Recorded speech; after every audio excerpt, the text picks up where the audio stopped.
go.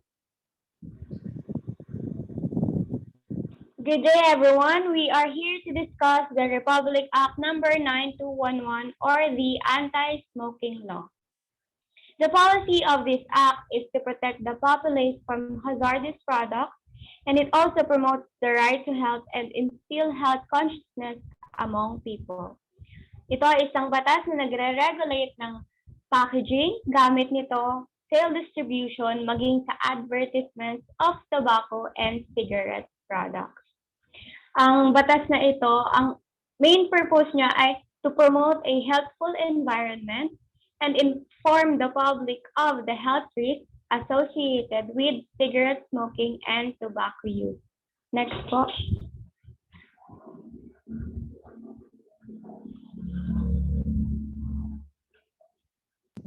Hello, I am Paul Marwil Guzman, and I am going to report this yeah, RA 9211, also known as Tobacco Regulation Act of 2003.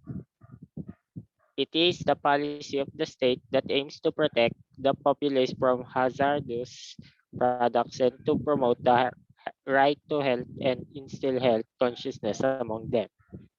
It is approved on June 23, 2003.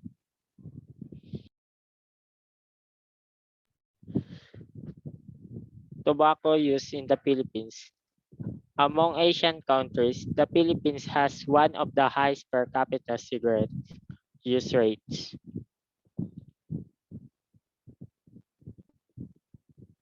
According to the recent data, 28.3% of 17.3 million Filipinos are the adult population currently smoking.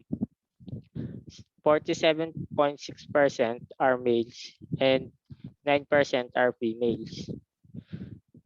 48.8% of 29.8 million Filipinos are allow smoking in their homes.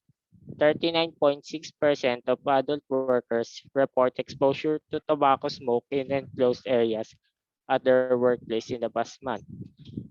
Exposure to secondhand smoke was 55.3% are in public transports, 25.5% are in the government buildings, 7.6% are in healthcare facilities, and 96.2% of smokers bought their last cigarettes in a store, and 53.7% of adults said they had noticed cigarette marketing in stores where cigarettes are sold.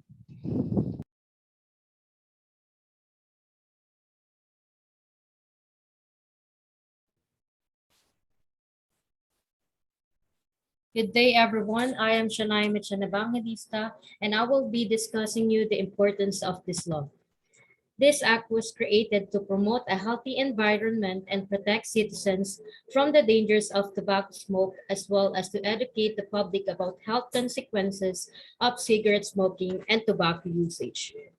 Ang batas na Republic Act 9211 or Anti-Smoking Law, tinitimbang niya ang dalawang karapatan na mamili ng kung anong gustong gawin. At ang isa na rito ay ang manigarilyo. Sa kabilang banda naman ay karapatan ng pangkalahatan sa malinis na hangin at sa mabuting kalusugan. Dahil sa pagpapatupad ng batas na ito, nagkaroon ng pagbabawal sa paninigarilyo sa mga pampublikong lugar. Alam naman natin sa panahon natin ngayon na laganap ang paggamit ng sigarilyo. Kaya kung ako ang tatanungin, pabor ako sa batas na ito dahil layunin nito na palawakin ang kaalaman ng mga tao sa mga posibleng masamang apekto ng paninigarilyo sa oras na sila ay gagamit nito. Lalo na sa mga kabataan na basta na lang naninigarilyo at hindi iniisip ang magiging epekto nito sa kanilang kalusugan. Importante na ito ay bigyang pansin nang sa gayon ay maiwasan nila ito at magamit na lang ang kanilang pera na dapat pambili ng sigarilyo sa mabuting paraan.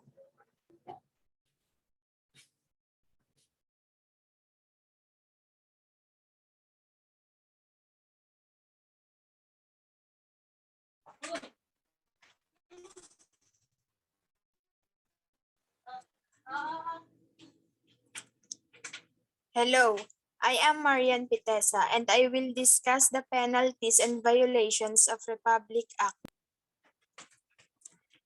On the first violation of Section 5 and 6 or the healthful environment. On the first offense, a fine of not less than 500 pesos and not more than 1,000 pesos will be imposed. For the second offense, a fine of not less than 1,000 pesos but not more than 5,000 pesos shall be imposed. Violations under Section 7, 8, 9, 10, and 11 or the access restriction.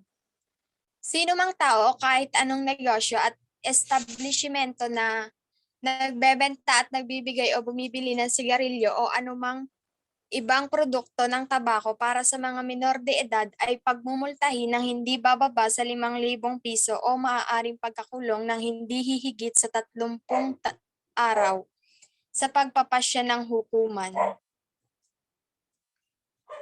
Next.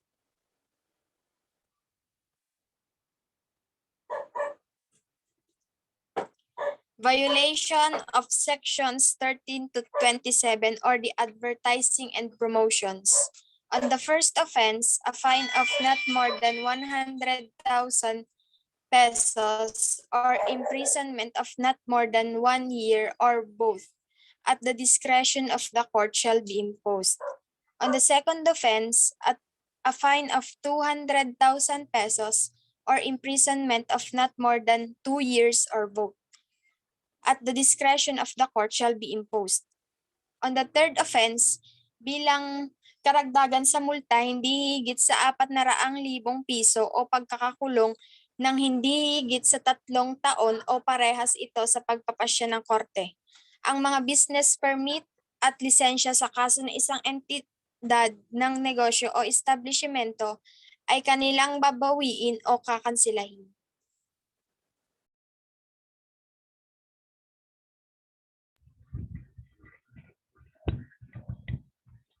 I am Queenie Borja, and I'm here to discuss the advertising and promotions.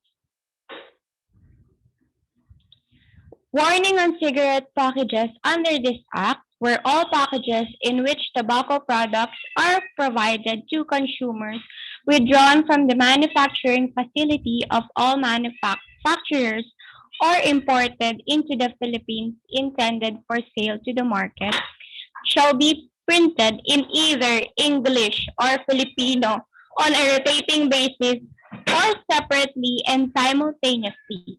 The following health warnings are: first, cigarette smoking is dangerous to your health. Second, cigarettes are addictive. Third, tobacco smoke can harm your children. And lastly, smoking kills. Next page po. The warning shall not be hidden or obscured by other printed information or images or printed in a location where tax or fiscal stamps are likely to be applied to the package or placed in a location where it will be damaged when the package is opened. The following health warnings must be included in all tobacco advertising in the mass media in either English or Filipino. For print and outdoor advertisements, the warning frame shall be centered across the bottom of the advertisement and occupy a total area of not less than 15% of such advertisement, including any border or frame. The health warning shall occupy a total area of not less than 50% of the total warning frame. Sa television and cinema advertisements naman, the warning shall be clearly shown and voiced over in the last 5 seconds of the advertisement, regardless of the duration of the advertisement, even when such advertisement is silent. Lastly, for radio advertisements, the warning stated after the advertisement shall be clearly and audibly voiced over in the last 5 seconds of the advertisement, regardless of its duration. Next page po. Tobacco or cigarette promotions. The following restrictions shall be applied on all tobacco promotions. First is promotion must be directly only to persons at least 18 years old, and no person below 18 years old may participate in such promotions. The participants in promotions must be required to provide proof of age. Communications to consumers about tobacco promotions shall comply with the provisions of this act governing tobacco advertising, in addition to the required health warning. The age requirement for participation in any promotion must be clearly marked on the program materials distributed to consumers. And dapat lahat din ng stalls, booths, o kung anumang display concerning tobacco promotions must be limited to point of sale lang sa mga adults. Next is, no tobacco advertisement may be placed on shopping bags dahil maaaring makita to ng bata or menor de edad. No placement shall be made by manufacturer, distributor, or retailer of any tobacco product or tobacco product packages and advertisement as a prop in any television program or motion picture produced for viewing by the general public or in a video or optical disc or on video game machine. Kasi nga, bawal nga itong i-promote sa 18 years old and below. The name and logo of cigarette brand may appear on cigarette lighters, ashtrays, or other smoking-related items. Next po.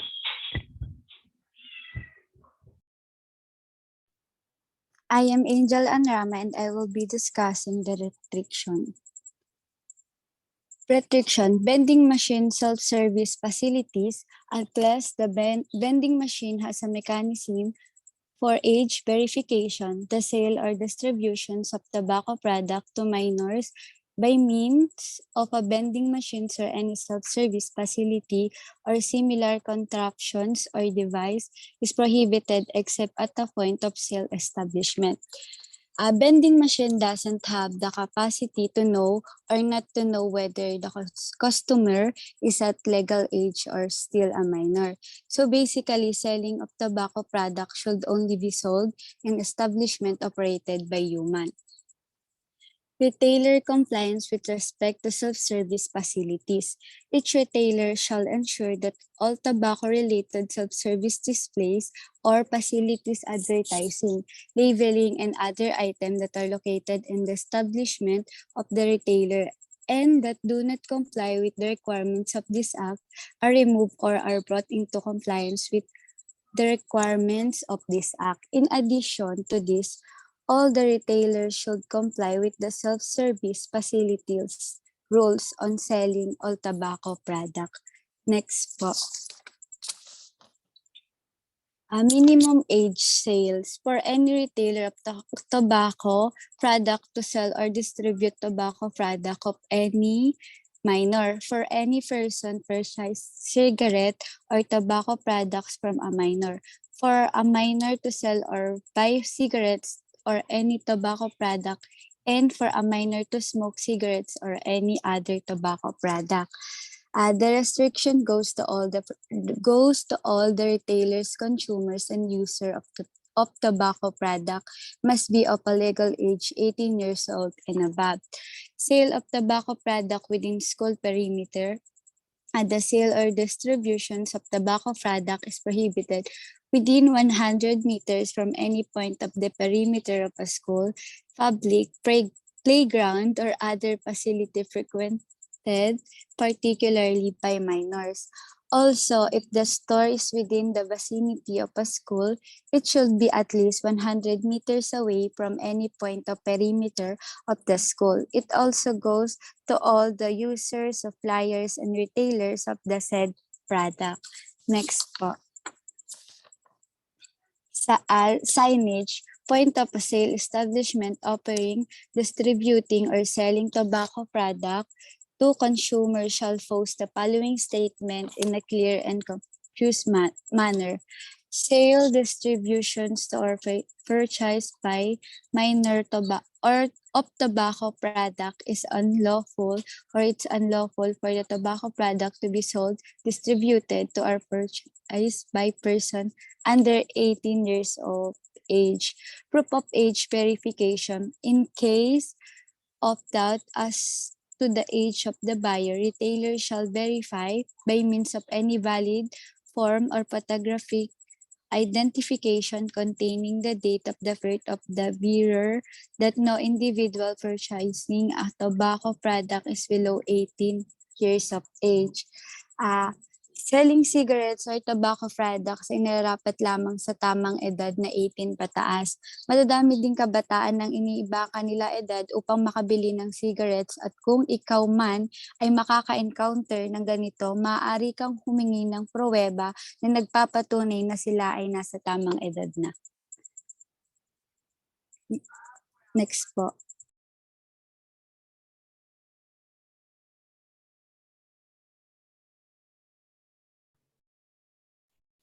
I am Shanaiah, Mitch, and Evangelista, and to summarize the anti-smoking law, the RA 9211, or also known as Tobacco Regulation Act of 2003, this law was approved by the Senate and the House of Representatives of the Philippine Congress in the year of 2003. This was designed to promote a healthy environment and protect citizens from the hazards of tobacco smoke, inform the public health risks associated with cigarette smoking and tobacco use, regulate and subsequently ban all tobacco advertisement and sponsorships except at off sale, regulate labeling of tobacco products, and protect young people from being initiated to cigarette smoking and tobacco use through restrictions.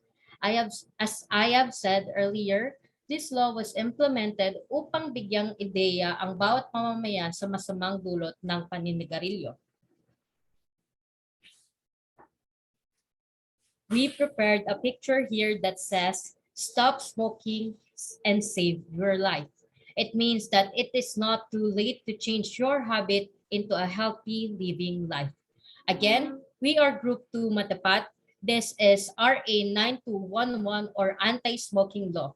We thank you for listening, and we hope that you learned something from us. Thank you.